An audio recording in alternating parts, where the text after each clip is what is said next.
In this video, I'm going to show you how to add a broker to TradingView mobile app. Now, the first thing you have to do, you want to go to the chart down here at the bottom, so tap on chart.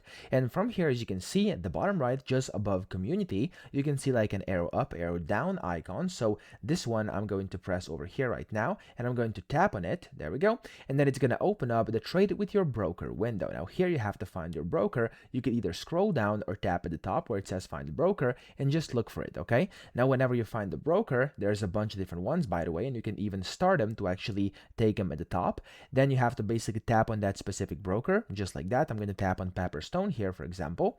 And when you do that, it's going to basically allow you to connect. So, of course, each and every single broker is going to be a bit different, but most of the time, you simply have to press and the connect button over here, and you'll be directed to a connection tab where basically you'll have to put in your login credentials for that specific broker. For example, here it's asking me to sign into Pepperstone, and when I do that, I'll be able to connect my TradingView account to Pepperstone that way and actually add the broker to TradingView. So that's it. I hope this video helped you out. If it did, please subscribe to the channel and help me out as well.